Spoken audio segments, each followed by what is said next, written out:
Dream is essentially killing his reputation. Dream is essentially canceling himself and killing his reputation by enabling his fanbase to do horrible things. Dream, in my opinion, constantly uses his platform for indirect harassment. And we need to talk about this issue desperately because at this point, this is getting out of hand. First problem I have with Dream lately is that he needs to stop putting people at risk. See, Dream has a tendency to enable his fanbase by replying to those who properly criticize them. By calling them out on their bullshit, as he says in this tweet, innocent kids and adults end up getting doxxed and sent horrible things in DMs by Dream's fanbase, normally resulting in the victim's privating and much worse. In this tweet, where Dream says, "No, I'm not attacking anyone. I realize people will attack anyone I reply to, but that still doesn't mean I still can't reply and speak my mind." There are alternative ways that Dream can reply. Dream can subtweet people who are saying these responses and not actually tweet at them directly. Want me to leave you alone? Leave me alone then too. No one deserves to be doxxed by your fanbase because they simply criticized you. Handling criticism properly, especially when you have so much power, is a responsibility of Dreams and not just something that can be deflected. Dream has personally shown that he has a very dangerous bias towards this community. This hive mind almost. He uses that to place himself above others through parasocial interactions.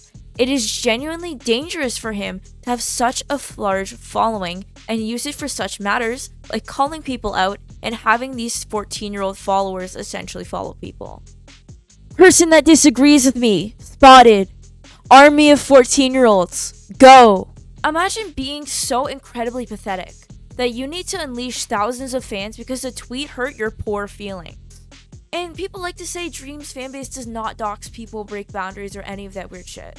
They say this. There's currently a minor under threat of being doxxed after Dream replied to their quote retweet, and a while back there was a black lesbian who was doxxed a while back for asking Dream not to use AAVE. Second thing that I didn't like was Dream's response to the situation. People are literally being doxxed and their safety is at risk, and this is what he does. He renames himself to Nightmare and says, "I love all of you," with an emo banner. And normally this would just be a joke, right?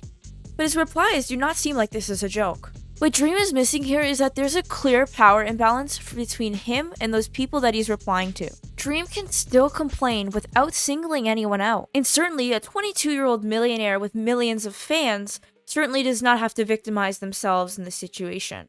Whereas there's minorities out there that are getting doxxed who genuinely have life hard and you are making their lives harder. Certainly saying don't send hate and making a coffee metaphor does not give you a free pass. As you remember in our last video, we talked about Dream queerbaiting. Although I personally don't agree that Dream queerbaits. Dream does weaponize the fact that he makes content that represents gay people. A lot of people think that because Dream is unlabeled, this gives him the practicality to go around with this thing. People don't accuse Dream of queerbaiting because he's ambiguous. It's because he encourages his fans to fetishize men like men by shipping him and his straight friend, and then throwing them subtle hints to suggest that the ship's real. And this is what people are mad about, which is understandable. It certainly isn't queerbaiting, as I said it is in my last video. I can tell you for a fact that certainly the bane of the premise being the gay joke, however, is uncomfortable to a lot of people. And they should be allowed to express that free disagreement, whether you agree with them or not, and not be attacked for it.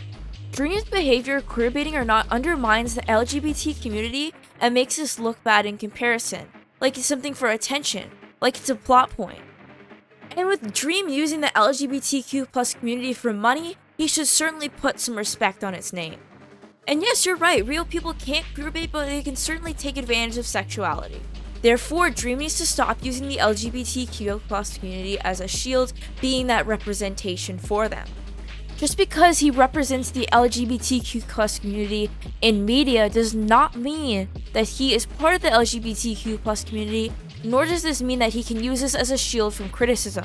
And that doesn't mean to say that Dream cannot show affection to his friends at all. Dream can't use this as an excuse to take out his anger on people who criticize him. Dream often uses the fact that he represents the LGBTQ+ community to cover situations as well. And I'll say this once and I'll say it again, every time Dream comes off with a bad situation, be like, "I love you guys, I find men hot, congratulations, like what do you want?" Dream actually needs to stop with this. This behavior always deflects it for some reason, and people will just let him move on, and then here comes another Jaden video. Let me know your guys' thoughts on this video. Let me know your guys' thoughts in the comments down below about Dream. Has Dream essentially fallen off plus L plus ratio? Let me know. I'll see you guys in the next video.